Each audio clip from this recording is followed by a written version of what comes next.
So of course everything's in 3D, so you can do things that are a lot more interesting. Wow. Different actions like, you know, zoom in, zoom out, rotate left, rotate right, tilt up, tilt down, can all really just be one action.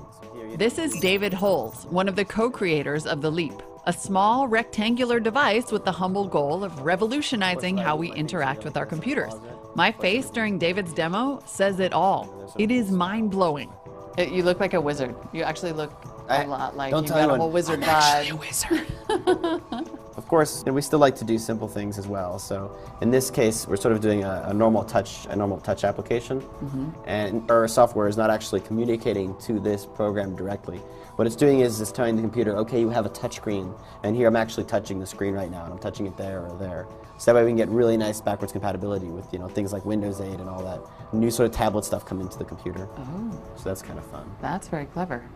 The Leap became a geek sensation when its teaser demo on YouTube showcased everything the gadget could do. The Leap device will initially support Windows and Mac, and then Linux soon after. The company plans to ship in February 2013 for $70. Now that may sound like a lot, but it's less than some precision gaming mice can cost. This device is part of a revolution in the idea of input. If the mouse changed everything, you can assume that the next user interface is really all about the user. Like Google's Project Glass, which would let you wear a device and share moments as you're living them. And then there's Microsoft's Kinect, the motion technology that arguably started the body control trend.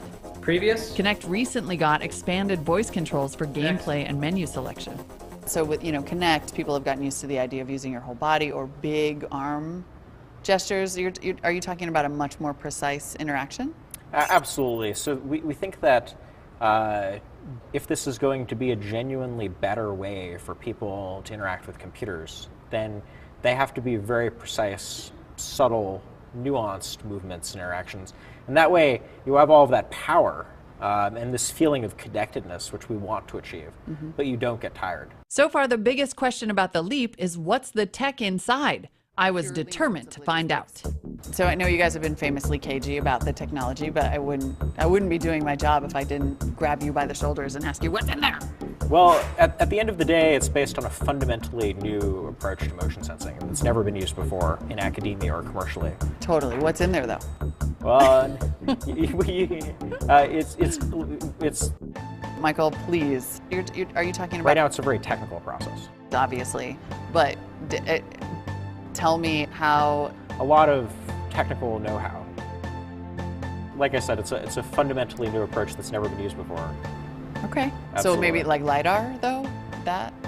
Well, people will find out soon enough. I'm sure that as soon as we start shipping these in February, people will be ripping those boxes open. It's not LiDAR, not structured light. Really, nothing that most people are guessing.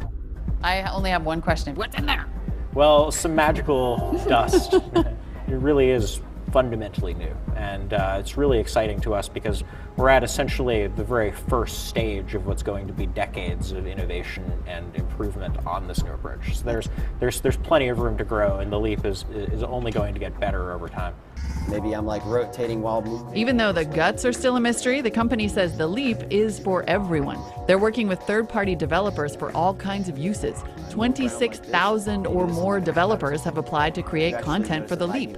Expect an app store that could let specialized users like engineers use the Leap to build 3D models of cars, or scientists who might want to visualize complex protein structures. And of course, the App Store will include important apps for you and me. The possibilities seem endless, which I'm sure you know.